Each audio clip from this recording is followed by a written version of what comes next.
IECA es una producción de la Institución Educativa Rural Departamental La Fuente y la Licenciatura en Ciencias Naturales de la Universidad de La Sabana.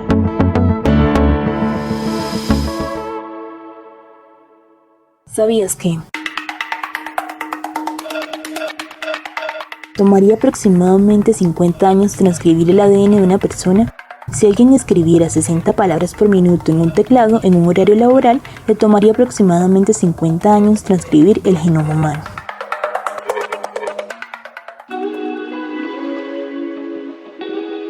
Con este ¿sabías qué? Le daremos paso a nuestro contenido científico sobre herencia.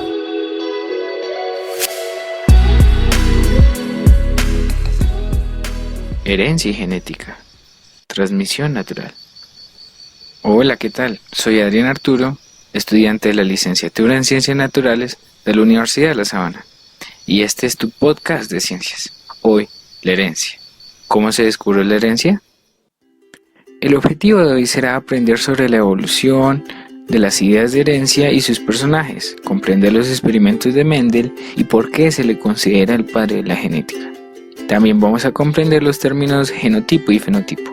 Tomo una hoja y algo para escribir. Hola, ¿qué tal? Quiero que se imaginen esta situación que me pasó. Una vez me quedé mirando las manos pesadas de mi abuelo paterno mientras desgranaba las arvejas y las comparaba con las mías. De la misma forma con las manos de mi abuelo materno al tomar con agilidad la brocha y pintar su recién construida pared. Mi abuela paterna me dice: ¿te pareces a tu abuelo? Luego mi abuelo materno me decía: la misma cara del papá. Me miraba al espejo y a las personas con sus familias y sus parecidos. ¿Te ha pasado algo parecido? ¿O te has preguntado sobre cómo te pareces a tus padres, familiares o alguien que conoces o has visto? Me sentía y siento orgulloso de llevar la herencia a mi familia, ¿saben? Pero una pregunta que sale de aquí es: ¿por qué soy así? ¿Y qué heredé de mi familia? Sobre todo, ¿qué es esa cosa de herencia? Pregunta que supe resolver con más exactitud en mi grado octavo. Para entender cómo nos parecemos a nuestros padres o ciertas personas, tenemos que entender el concepto de herencia, ¿saben? La razón del por qué tienes ojos cafés, verdes o azules, cabello negro, castaño, rubio, es gracias a la herencia, la cual es el proceso donde se transmiten características de un individuo a otro. Por ejemplo, de unas plantas a sus descendientes, de los animales a sus crías, o, más cercano, de tus abuelos a tus padres y luego a ti. Ahora, para reconocer cómo se transmiten estas características, es decir, estudiar la herencia, se creó para ello la genética, como ciencia que estudia la forma de transmisión, generación y expresión de las características a través de una generación a otra. Estas características pueden ser morfológicas, que se refiere a la forma física, fisiológicas, que se refiere al funcionamiento de los organismos, bioquímicas o conductuales, ¿saben? Para conocer un poquito de su historia, partamos de tus posibles preguntas. ¿Por qué me parezco a ciertas personas? ¿Cómo se genera la herencia? ¿Cómo se transmiten o heredan los parecidos de generación en generación? Estas preguntas se relacionan bastante sobre lo que los científicos en la segunda mitad del siglo XIX, entre los años 1850 a 1900, querían resolver sobre la herencia y sus procesos. En esta época, la herencia era estudiada por la hibridología. Sí, nombre rarísimo, hibridología, que es el estudio de la ciencia sobre la hibridación o cruce de organismos, que existió antes de la genética. Es decir, digamos que yo quiero juntar los genes, bueno, ya vamos a hablar más adelante qué son genes, o las características de un limón, de la planta de limón, con un naranjo. Va a salir una nueva especie de cítrico. Y la hibridología se encargaba de estudiar esto. La pregunta que nos hacemos sería: ¿cuándo existió la genética? Bueno, pues imagínate un lugar antiguo. parecido a las clásicas capillas y construcciones donde viven los padres y sacerdotes. Fue en un lugar parecido, en el monasterio de la abadía de San Tomás de Bruno, porque así se pronuncia, de puro ladrillo, pastos verdes y hermosos paisajes, donde el monje austriaco Gregor Johann Mendel, ojo a este nombre, Gregor Johann Mendel, nació en 1822 y murió en 1884, fundaría algunos de los principios de la genética, experimentando en el jardín del monasterio con arvejas, chícharos o también llamados guisantes.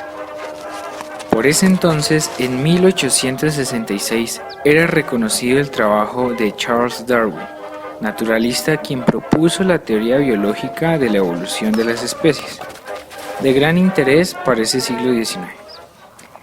Gregor Mendel era hijo de unos campesinos pobres de Silesia, lugar al nororiente de Europa, y él nació en Heisendorf. Fue un gran hombre por sus valores, su dedicación y humildad. Se graduó de la Universidad de Viena en Historia, Botánica, Física, Química y Matemática. Ese señor era muy estudioso. Y con mucho esfuerzo dio clases de Física y Ciencias Naturales. Y digo mucho esfuerzo porque reprobó varios exámenes para enseñar en secundaria. Después de 10 años de estudio experimental, se fijó en el potencial de las arvejas para estudiar el comportamiento de los caracteres que se heredan de generación en generación. Después de identificar este potencial, imagínate esto, Mendel de niño sembrando con su padre árboles cítricos. De ahí que se puso manos a la obra en su jardín del monasterio, con la idea que le transmitieron sus profesores sobre la clave de estudiar las variaciones en la naturaleza y descubrir más sobre el origen de las especies. Tomó entonces plantas de arvejas con características diferentes y específicas como, por ejemplo, altura, color de semilla, forma de semilla y color de flor. Después de plantar varias generaciones de arvejas, obtuvo líneas puras, es decir, arvejas que siempre producen descendientes iguales a los progenitores o padres. Estas plantas de arvejas eran y son ideales para el experimento, porque son monoicas. Sí, suena raro y todo, pero monoicas quiere decir que tienen estructuras tanto masculinas como femeninas, que permiten la autofecundación y también extraer sus estambres con polen, que este proceso se llama emascular, que es la parte masculina de la flor. Bueno, ahora sí vamos a hacer un ejercicio. No sé, toma una hoja y algo para escribir, o en la tierra con una vara, o donde puedas dibujar. Y también vas a imaginarte lo que hizo Mendel en su huerta. Vamos a tratar de simplificar su experimento con una gráfica que vas a hacer. Vamos a tener en cuenta que Mendel seleccionó plantas que diferenciaban en una sola característica.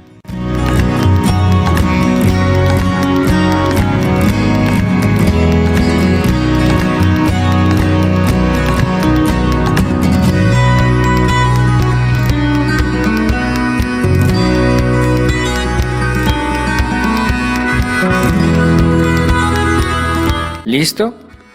Voy a dar instrucciones muy lentamente, así que tranquilos. Vamos a dibujar dos círculos diferentes que van a representar dos plantas de arvejas que solo se diferencian en una característica, que es el tipo de arveja. Un círculo con el borde liso y otro con el borde rugoso. Una al frente de la otra, dejando un espacio. Imagínate esto, que Mendel extrajo el estambre de las flores de cada una de estas arvejas y con mucho cuidado transportó e intercambió el polen de una flor a la otra. Este proceso se llama fecundación cruzada. Vamos a representar esto uniendo las arvejas con una línea horizontal y nombrando a esta línea generación parental, que quiere decir que son las primeras arvejas. que vamos a sembrar. Luego de este cruce de polen, al tener estas semillas y cultivarlas, sale la primera generación filial, que es la primera descendencia o los primeros hijos de las plantas, podemos decir. Y las vas a dibujar. Desde esa unión que hiciste entre las primeras arvejas, haz una línea en la mitad, para abajo, y dibuja una arveja lisa. Al lado de la arveja que acabaste de dibujar, ponle F1, que significa la primera generación filial, o la primera descendencia de las plantas. Mendel, al observar esto, se dio cuenta que todas las plantas descendientes eran lisas. Entre esta primera generación filial, o primera descendencia, permitió que las plantas se autofecundaran, o que ellas mismas hicieran su proceso propio para tener más descendientes. Vas a dibujar otra línea para abajo, desde la anterior arveja F1, y representa 3 arvejas lisas y una rugosa. Es decir, dibuja 3 arvejas lisas y una rugosa.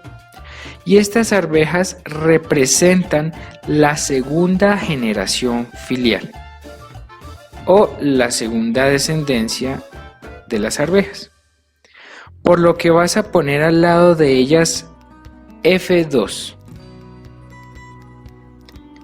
Mendel observó que la única característica de la generación 1 o F1 se repetía en 3 de los descendientes de la generación 2 o F2, y la característica que desaparecía en la generación 1 reaparecía en solo uno de los descendientes de la generación 2. ¿Lo notas? Está siguiendo los pasos de Mendel, que aplicó aproximadamente hace, 220 años atrás. Así se dio cuenta con las demás características que estudiaba. Una relación de 3 plantas a una planta con características diferentes. Y se escribe 3, 2 puntos, 1. 3 plantas a una planta con características diferentes. A la característica que no desaparecía en la generación 1 o F1, que es la arveja lisa, si te das cuenta, la llamó dominante.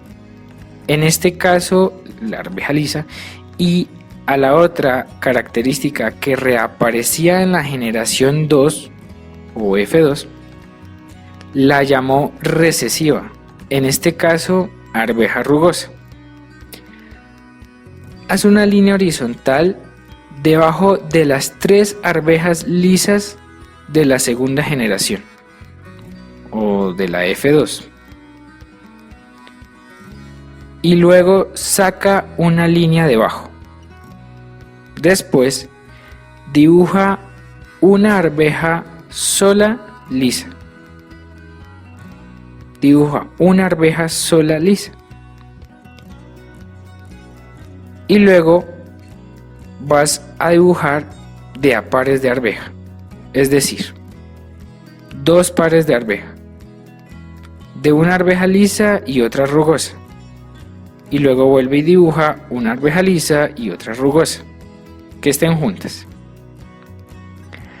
Para la arveja rugosa de la generación 2 o F2, saca una línea y dibuja una arveja rugosa. Para todas estas últimas arvejas vas a escribir al lado F3 o generación filial 3. Quiere decir que esta es la tercera descendencia de las arvejas padres, por decirlo así. Ahora, detente y observa. Una de las 4 arvejas resultantes fueron lisas puras, como las lisas puras de los progenitores o de las arvejas padre. Una de dos arvejas son mezcladas entre lisas y rugosas, que esas fue las que te dije que dibujaras de a pares, juntas. Y una de 4 alberjas salieron rugosas puras, como las alberjas rugosas de los progenitores. Así, en 1909 el científico Wilhelm Johannsen, casi 100 años después, le puso nombre a esas características, sí señor, de la herencia como genotipos. Y sus diferentes clases, en este ejemplo es la arveja lisa o rugosa, se llaman alelos. A las características que eran visibles físicamente las llamó fenotipos, que pueden ser o dominantes o recesivos. Mendel ya les había puesto a estas características como clasificación dominante o recesivo. Y a las estructuras dentro de la célula de los organismos que traen esas características las llamó genes. Por este gran experimento que resultó en casi 30.000 plantas, sí, 30.000 plantas estuvieron en ese huerto, presentó en 1865 Mendel su estudio ante la Sociedad de Historia Natural de Brünn, una agrupación de científicos quienes, con otros objetivos, ignoraron todo su trabajo. Sin embargo, Mendel lo publicó como experimento sobre hibridación de plantas. Muy elegante ese nombre. Tuvieron que pasar casi 50 años para que en 1900 3 investigadores apoyaran y redescubrieran las ideas de Mendel: Hugo de Vries, Karl Correns y Erich Schenmark von Seyssig. Sí, difíciles de pronunciar. Como a ellos les pareció algo confuso el gran trabajo de Mendel, de aquel monje y su huerta. Mendel de su trabajo expuso 3 leyes, por lo que te pido revises tu dibujo. Primera ley, ley de la uniformidad. Al cruzarse 2 individuos de raza pura, los descendientes muestran la misma característica física o fenotipo. Estos descendientes son híbridos, es decir, tienen mezcla de características. Lo ves en la primera generación filial, F1. Segunda ley, ley o principio de la segregación. Los caracteres o genes son independientes y no se afectan entre otros tipos de genes o caracteres, los cuales son transmitidos aunque pueden o no manifestarse. Se ve en el paso de la generación F1 a la F2, cuando volvió el gen recesivo, la alberja rugosa. Tercera ley, ley o principio de la combinación independiente. Se refiere al cruce de las características de manera independiente y su forma de manifestarse o verse físicamente. Sin embargo, la idea de que 2 estructuras de características que se encuentran en las células o genes se vean físicamente a la vez es posible. Por ejemplo, el fenotipo de las flores con manchas. El gran trabajo de Mendel demuestra el valor del conocimiento científico en manos de quien descubre el mundo. Y es así como Gregor Mendel se le considera el padre de la genética. Sí, a pesar de reprobar exámenes, es el padre de la genética. Muchas gracias por haberme escuchado y hasta una próxima ocasión.